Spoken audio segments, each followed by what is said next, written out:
Assalamualaikum warahmatullahi wabarakatuh. Perkenalkan saya Jihan Aifronia Siregar dengan NIM 2078 akan mempresentasikan mengenai analisis bisnis milik saya pribadi yang diberi nama dengan Yamilan atau Cemilan Yami.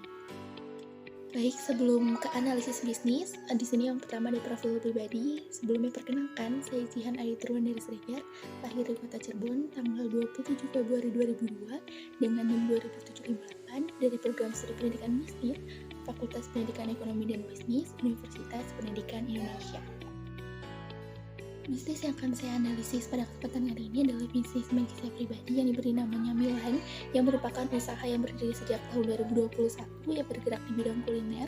Makanan yang dijual itu merupakan makanan ringan seperti yang tertera dalam singkatannya, yaitu Nyamilan atau Cemilan Yami. Untuk produk yang ditawarkan di sini ada brownies lumer mini, puding coklat vanila, dan keju aroma. Kemudian untuk sosial media yang dimiliki itu ada di Instagram dan Twitter.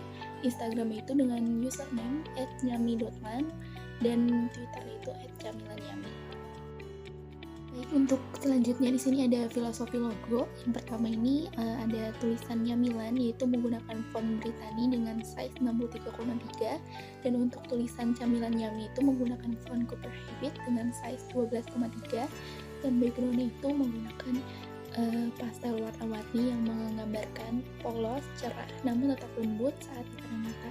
Kemudian juga dapat dilihat terdapat ilustrasi gambar topi chef yang menggambarkan usahanya itu bergerak di bidang kuliner.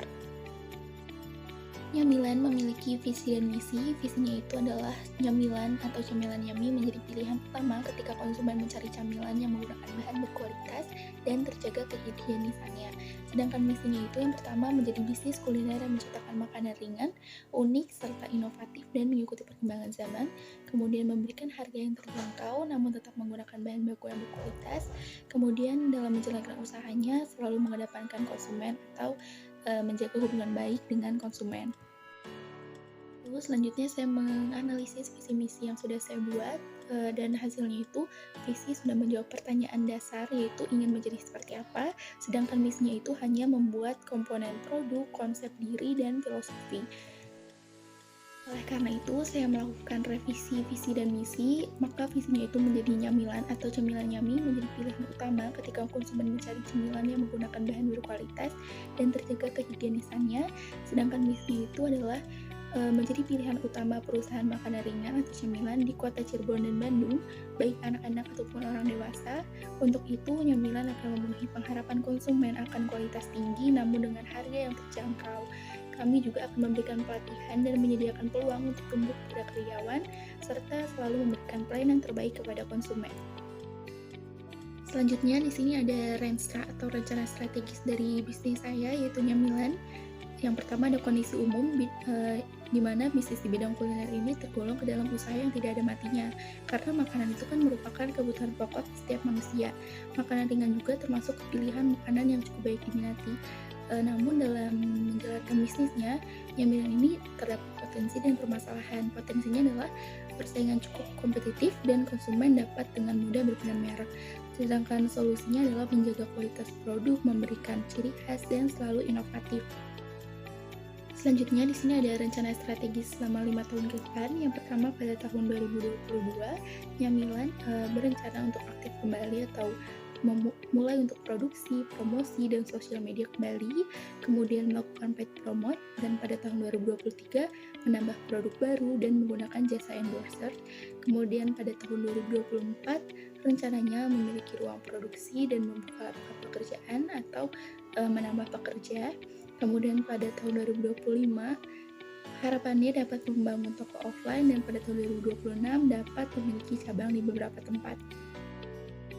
Selanjutnya di sini terdapat kompetitor bisnis dari Nyamilan, khususnya itu pada produk brownies lumer. Di sini ada kedai _Rafa _Kesambi, kemudian ada dapur _Yami _Cirebon, dan ada yang sudah sangat terkenal dan memiliki cabang di mana-mana, yaitu Amanda Brownies. Kemudian selanjutnya di sini ada visi dan misi pesaing. Di sini ada pesaingnya itu Amanda Brownies. Visinya adalah menjadi leader kue kukus berkualitas. dengan cita rasa terbaik di Indonesia. Misinya itu yang pertama adalah memperkenalkan dan selalu membuat inovasi produk yang berkualitas guna memenuhi kebutuhan dan keinginan konsumen. Kemudian yang kedua, menciptakan nilai pertumbuhan pasar secara berkesinambungan. Dan yang terakhir, memberikan dan memperkenalkan kualitas terbaik dari daur hidup produk kepada pelanggan dengan mempertahankan cita rasa yang telah dipercaya. Selanjutnya masuk ke analisis internal. Yang pertama ada struktur organisasi perusahaan. Karena nyamilan ini bisnis yang masih tergolong kecil, maka dari CEO atau owner, dari keuangan, sumber daya manusia, pemasaran, operasional, dan teknologi itu masih dijalankan oleh saya pribadi atau Jihan Ayu. Ini ada strategi pemasaran perusahaan. Yang pertama ini dari strategi nyamilan, yaitu yang pertama memanfaatkan pemasaran digital, memberikan potongan harga, dan memberikan promo menarik atau beli 2 produk gratis 1 produk. Sedangkan strategi dari Brownies Amanda ini yang pertama adalah menggunakan sosial media, dan yang kedua memunculkan konten komunikasi dan edukasi untuk sharing produk. Selanjutnya ada petolokasi perusahaan yang dimana ini masih bertempat di rumah. Jadi alamat itu ada di Jalan Sisingamangaraja, Gang Bawah nomor 200, RT 2 RW 07, Kota Cirebon. Kemudian selanjutnya ada analisis rantai. Yang pertama di sini ada Human Resource Development, yaitu tenaga kerjanya telah memiliki keterampilan dalam memasak, namun untuk meningkatkan keterampilan diadakan pelatihan. Untuk teknologi development, yaitu produksi telah menggunakan mesin yang sederhana. Terus kemudian pemesanan dan pemasaran itu dilakukan secara online. Kemudian ada procurement, yaitu kerjasama dengan supplier bahan baku. Kemudian ada inbound logistiknya, itu pengelolaan bahan baku, operation prosesnya pembuatan produk, outbound logistiknya pelayanan yang ramah, marketing dan salesnya adalah promosi online, sedangkan service itu layanan kritik dan saran. Selain memiliki sosial media Instagram, Twitter, di sini juga Nyamila sudah memiliki web dan terdaftar di e-commerce, yaitu webnya dengan nyamilan.blogspot.com, dan untuk e-commerce itu ada di Shopee, namanya itu Nyamilan. Kemudian selanjutnya di sini ada analisis internal yang terbagi menjadi 2, ada kekuatan dan kelemahan yang masing-masingnya itu diberikan 20 poin. Kekuatan itu terdiri dari yang pertama harganya terjangkau, kedua kemasannya praktis, ketiga bahannya berkualitas, keempat potongan harga, yang kelima fresh atau dibuat pre-order, yang keenam pembeliannya itu melalui sosial media, yang ketujuh kualitasnya itu terjaga, kedelapan higienis, kesembilan pengiriman tepat waktu, kesepuluh pelayanannya ramah dan cepat, kesebelas lokasinya strategis, ke-12 testimoni pelanggan terpercaya, ke-13 produknya unik, ke-14 promonya menarik, kemudian ke-15 memiliki situs web, ke-16 produknya itu variatif, ke-17 hubungan dengan pelanggannya baik, ke-18 tampilan produk menarik, 19 rasanya enak dan konsisten, dan yang terakhir itu strategi pemasaran yang dilakukan sudah cukup baik. Sedangkan untuk kelemahannya juga di sini ada 20 poin. Yang pertama, harganya itu tergolong mahal dalam segmen tertentu. Yang kedua, produknya itu tidak tahan lama. Yang ketiga, kurangnya tenaga kerja. Yang keempat, keterbatasan modal. Yang kelima, peralatan produksinya terbatas. Yang keenam, pengirimannya itu hanya sekitar Kota Cirebon. Yang ketujuh, waktunya itu pre-order atau tidak tetap. Yang kedelapan, waktu upload sosial medianya itu belum konsisten. Yang kesembilan, kontennya itu juga kurang menarik. Ke-10, belum menggunakan jasa endorse influencer. Ke-12, penggunaan e-commerce belum maksimal. Sebelumnya ke-11 itu produknya cenderung rasa manis. Kemudian ke-13, pencatatan keuangannya belum baik. Ke-14, kemasan belum ramah lingkungan. Ke-15, belum menambahkan label produk. Ke-16, tidak bisa menerima pesanan terlalu banyak. Ke-17, ongkos kirimnya itu terlalu mahal untuk daerah yang cukup jauh. Ke-18, segmentasi pasar belum terlalu luas. Ke-19, produk tidak selalu tersedia karena kan pre-order. Kemudian yang terakhir itu packagingnya kurang menarik. Selanjutnya dari 20 kekuatan tersebut diberi masing-masingnya bobot, peringkat, dan skor. Untuk harga terjangkau itu bobotnya 0,05 dengan peringkat 4, maka skor itu dikalikan, hasilnya itu 0,2. Untuk kemasan praktis, bobotnya itu 0,03 dengan peringkat 3, maka skornya 0,09. Kemudian yang ketiga, bahannya berkualitas dengan bobot 0,05, peringkat yang 4, dan dikalikan menjadi 0,2 skornya. Kemudian yang keempat potongan harga dengan bobot 0,03. Peringkat 3 skornya itu 0,09. Yang kelima fresh atau pre-order dengan bobot 0,02 dengan peringkat 3 dan hasil skor itu 0,06. Kemudian yang keenam pembeliannya itu melalui sosial media dengan bobot 0,02, maka peringkatnya 3 dan hasil skornya 0,06. Yang ketujuh kualitasnya terjaga dengan bobot 0,04 dengan peringkat 4 dan hasil skor itu 0,2. Dan yang kedelapan itu ada higienis dengan bobot 0,04, peringkat 4, hasil skor itu 0,16. Yang kesembilan pengirimannya tepat waktu dengan bobot 0,03, peringkatnya ketiga dan hasil skornya itu 0,09. Dan yang ke-10 pelayanannya ramah dan cepat, bobotnya itu 0,03 dengan peringkat 3, maka hasil skor itu 0,09. Kemudian yang ke-11 ada lokasinya strategis dengan bobot 0,02, peringkat yang 4, skornya 0,08. Yang 12 testimoni pelanggan terpercaya dengan bobot 0,02, peringkat 4, skornya 0,08. Kemudian ke-13 produknya unik dengan bobot 0,02, peringkat 4, maka skornya itu 0,08. Yang ke-14 promo menarik dengan bobot 0,02, peringkat 4 dan skornya 0,08. Yang ke-15 memiliki situs web dengan bobot 0,02, peringkat 3 dan hasil skornya 0,06. Yang ke-16 produknya variatif dengan bobot 0,04, peringkat 3, maka skornya 0,12. Dan 17 itu hubungan dengan pelanggan baik dengan bobot 0,03, peringkat 3, maka hasilnya 0,09. Yang ke-18 tampilan produk menarik dengan bobot 0,02, peringkat 4, skornya itu 0,08. Yang ke-19 rasanya enak dan konsisten dengan bobot 0,04, peringkat 4, maka skornya itu 0,16. Dan yang terakhir ada strategi pemasaran cukup baik dengan bobot 0,03 dan peringkatnya ketiga yaitu skornya 0,09. Setelah kekuatan, selanjutnya di sini juga ada kelemahan yang dibagi menjadi bobot, peringkat, dan skor juga.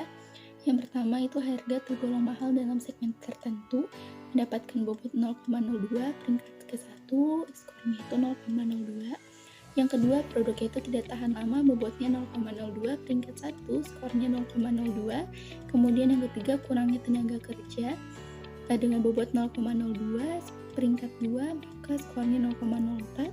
Kemudian untuk yang keempat, keterbatasan modal dengan bobot 0,02, peringkat 2, maka skornya itu 0,06. Dan yang kelima, ada peralatan produksi terbatas. Yang keenam, pengiriman hanya sekitar kota Cirebon. Dan yang ketujuh, waktu periode tidak tetap dengan masing-masing bobotnya itu 0,02, peringkat 2, dan skornya 0,04. Kemudian yang ke-8, waktu upload sosial media belum konsisten dengan bobot 0,01, peringkat 2, maka skornya itu 0,02. Dan yang ke-9, kontennya itu kurang menarik dengan bobot 0,01, peringkat 2, maka skornya 0,02. Dan yang ke-10, belum menggunakan jasa endorse influencer dengan bobot 0,02, peringkat 2, maka skornya 0,04. Kemudian yang ke-11 ada produk cenderung rasa manis mendapatkan bobot 0,03, peringkat 2, skornya 0,06. Kemudian yang ke-12 penggunaan e-commerce belum maksimal dengan bobot 0,02, peringkat 2, skornya itu 0,04. Yang ke-13 pencatatan keuangan belum baik dengan bobot 0,02, peringkat 1, maka skornya 0,02.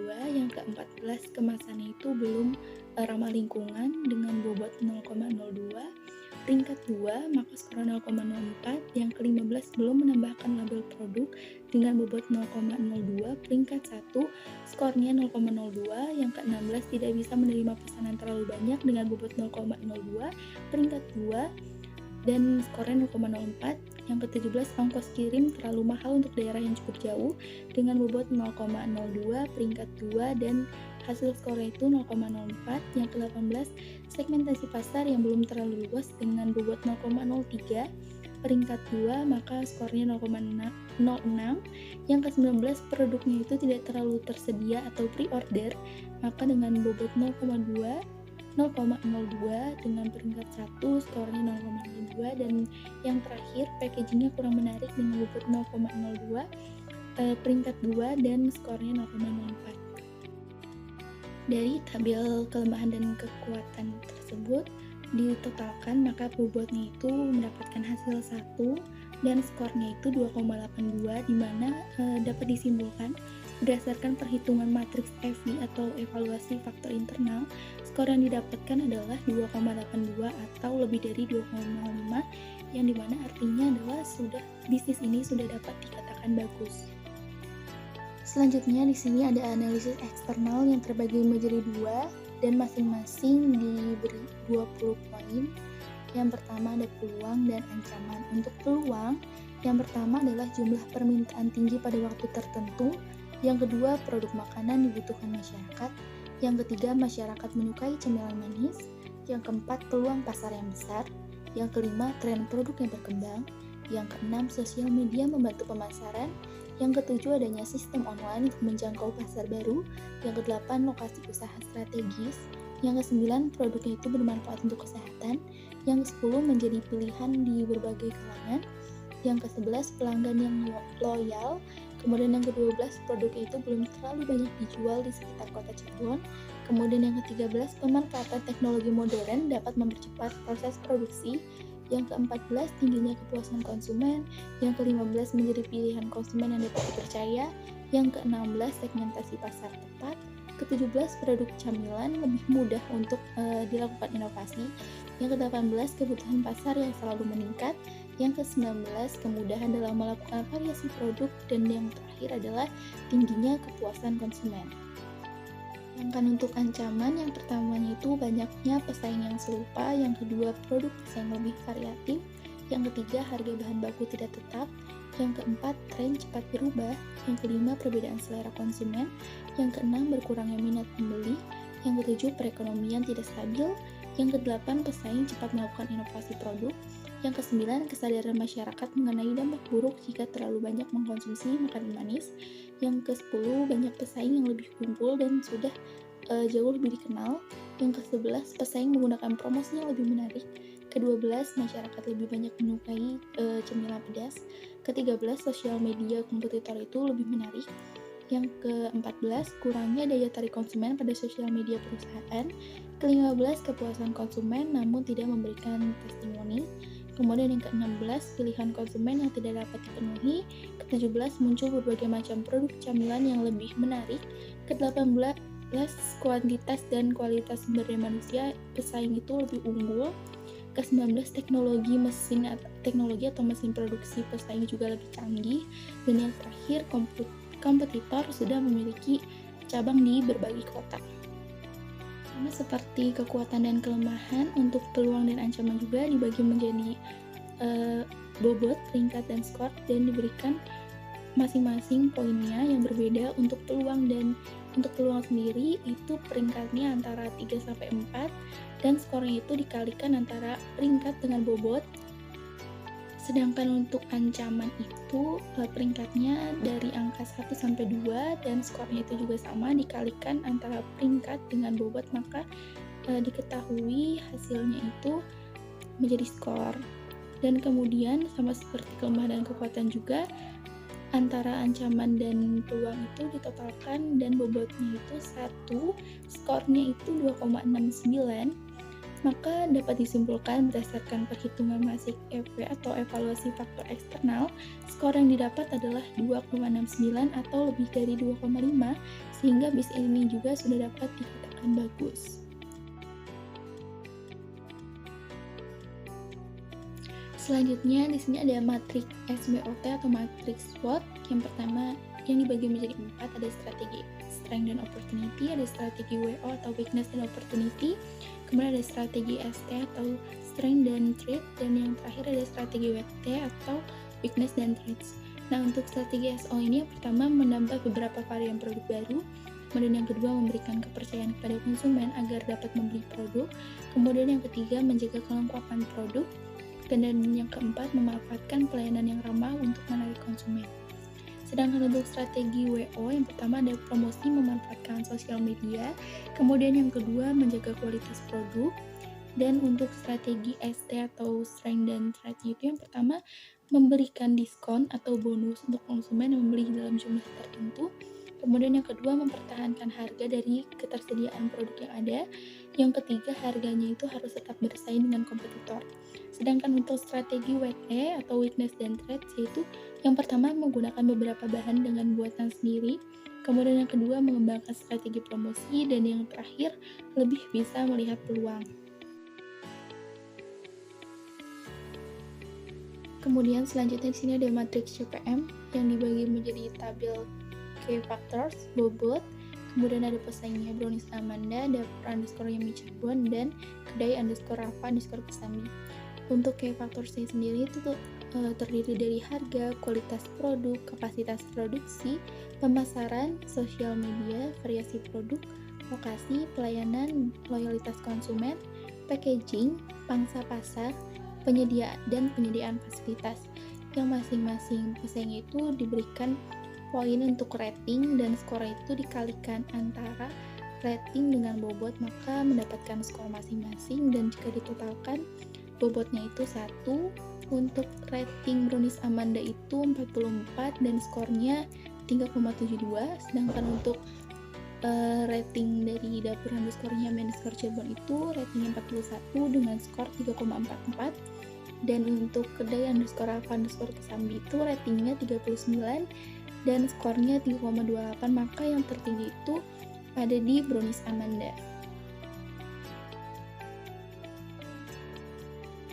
Selanjutnya di sini ada matriks PES. Yang pertama ada kekuatan finansial yang terdiri dari profit atau laba meningkat setiap bulannya, maka mendapatkan nilai 4,0. Yang kedua, pendapatannya itu naik 10% dibandingkan tahun sebelumnya, mendapatkan nilai 4,0 dan jumlahnya itu 8,0. Untuk kekuatan industri terdiri dari potensi laba dengan nilai 4,0, dan yang kedua potensi pertumbuhan yang tinggi dengan nilai 3,0 dan jumlahnya itu 7,0. Selanjutnya ada stabilitas lingkungan yang terdiri dari resiko bisnis yang tinggi terutama pesaing dengan nilai negatif 3,0. Yang kedua, tingkat daya beli cenderung menurun dengan nilai negatif 2,0 dan dijumlahkan maka nilainya itu negatif 5,0. Dan untuk keunggulan kompetitif terdiri dari harga bersaing dengan nilai negatif 1,0 dan fasilitas serta menu lain sebagai penunjang dengan nilai negatif 1,0, maka jumlahnya itu ada negatif 2,0. Maka dapat disimpulkan untuk rata-rata ES adalah negatif 5 dibagi 2 sama dengan negatif 2,5. Untuk rata-rata CA adalah negatif 2 dibagi 2 sama dengan negatif 1. Untuk rata-rata IS adalah 7 dibagi 2 sama dengan 3,5. Untuk rata-rata FS adalah 8 dibagi 2 sama dengan 4. Maka untuk sumbu X-nya itu CA ditambah IS sama dengan negatif 1 ditambah negatif 3,5, negatif 1 ditambah 3,5, maka hasilnya 2,5. Dan untuk sumbu Y-nya itu ada ES ditambah FS, maka hasilnya 2,5 ditambah 4 sama dengan 1,5. Kemudian berdasarkan analisis matriks PES, bisnis nyamilan ini berada di kuadran agresif, di mana nyamilan berada dalam posisi yang sangat bagus untuk memanfaatkan berbagai kekuatan internalnya untuk menarik keuntungan dari peluang eksternal, untuk mengatasi kelemahan internal, dan untuk menghindari beragam macam ancaman eksternal. Kemudian untuk strategi yang dapat diterapkannya itu ada integrasi ke belakang, integrasi ke depan, integrasi horizontal, penetrasi pasar, pengembangan produk, pengembangan pasar, dan diversifikasi atau terkait atau tidak terkait. Selanjutnya terdapat matriks BCG. Di sini ada terbagi menjadi tabel data penjualan, pendapatan, laba, pertumbuhan pasar, dan pangsa pasar. Pada bulan Mei mendapatkan pendapatan Rp120.000 dengan laba Rp50.000, maka pertumbuhan pasar itu 0,33 dan pangsa pasarnya itu 3,8. Untuk bulan Juni pendapatannya Rp160.000 dengan laba Rp90.000 dan totalnya itu pendapatannya Rp280.000 dan dengan laba Rp140.000. Untuk pertumbuhan pasar ini didapatkan dari 20 pieces yang terjual dibagi dengan 15 pieces dikurangi 15 pieces dan dibagi 15, maka hasilnya itu 0,333. Kemudian untuk pangsa pasar itu didapatkan dari perbandingan jumlah produk yang terjual dengan jumlah produk pesaing yang terjual. Di sini produk pesaingnya itu dari kedai underscore Rafa underscore Kesambi yang terjual 9 pieces, Maka pangsa pasarnya itu 35 pieces yang terjual oleh Nyamilan dibagi dengan 9 pieces yang terjual oleh kedai Rapa, maka hasilnya 3,88. Maka dari hasil tadi, Nyamilan ini berada di kuadran bintang, yang artinya bisnis memiliki peluang pertumbuhan dan profitabilitas jangka panjang yang baik. Selanjutnya terdapat matriks KSPM. Yang pertama di sini ada alternatif strategi dari faktor internal kunci Nyamilan, yaitu kekuatan. Dengan strategi itu penetrasi pasar dan pengembangan produk, dan masing-masing kekuatan itu diberikan bobot serta rating, dan skornya itu hasil perkalian dari bobot dan rating. Kemudian untuk kelemahan juga sama, diberikan faktor internal dari kelemahannya dan dibagi menjadi bobot, rating, dan skor. Strateginya juga penetrasi pasar dan pengembangan produk, dan diberikan masing-masing poinnya untuk bobot, rating, dan skor, dan skornya itu hasil perkalian dari rating dan bobot. Dan di sini juga ada faktor-faktor eksternal kunci Nyamilan. Yang pertama di sini ada peluang yang terdiri dari 20 poin juga, dan dibagi menjadi strategi penetrasi pasar dan pengembangan produk, dan masing-masingnya itu diberikan poin untuk bobot, rating, dan skornya. Untuk skornya itu merupakan hasil perkalian dari rating dan bobot. Terakhir di sini ada faktor-faktor eksternal, itu ada ancaman. Strateginya ada penetrasi pasar dan pengembangan produk, terdiri dari 20 poin juga, dan masing-masingnya dibagi menjadi bobot, rating, dan skor.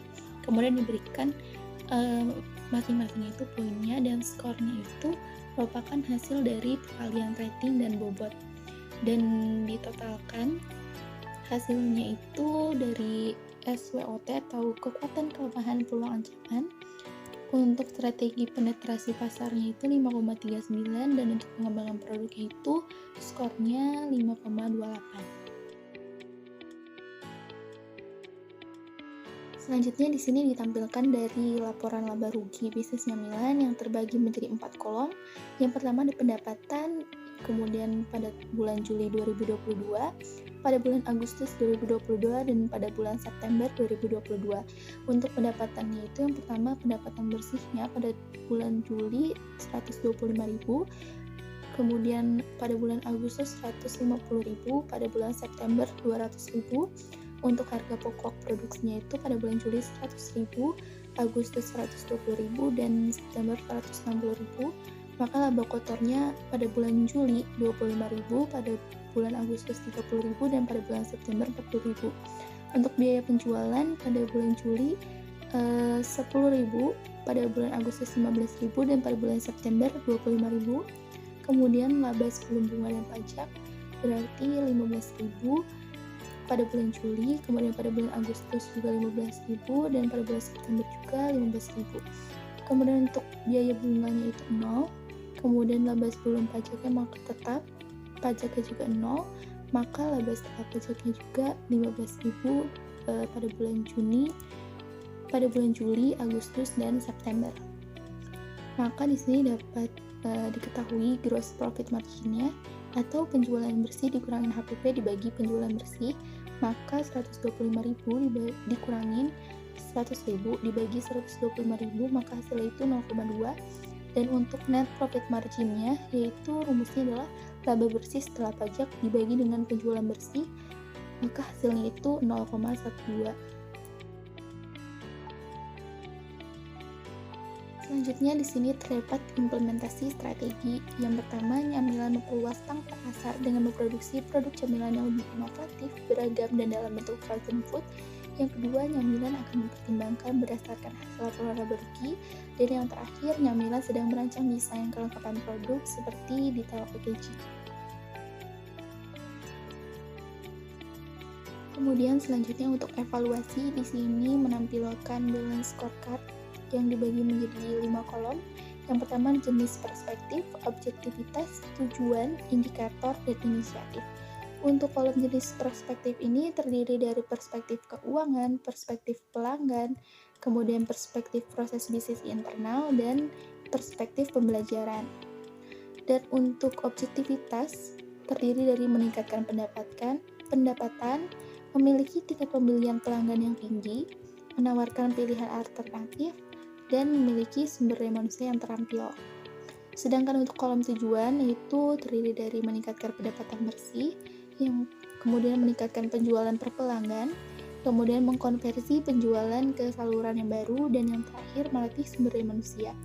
Untuk indikatornya, yang pertama adalah laporan keuangan, kemudian ada nilai dari invoice per pelanggan, kemudian persentase penjualan dari saluran yang baru, dan yang terakhir jumlah sertifikat yang akan didapatkan. Dan untuk inisiatif, yang pertama membuat aturan baru untuk pembayaran, kemudian menghadirkan bundling dan inovasi produk, kemudian bergabung dengan mitra ojek online seperti GoFood dan GrabFood, dan yang terakhir bekerja sama dengan perusahaan pelatihan. Sekian hasil analisis bisnis pribadi saya yang diberi namanya Melan. Kurang atau lebihnya mohon dimaafkan. Terima kasih atas perhatiannya. Wassalamualaikum warahmatullahi wabarakatuh.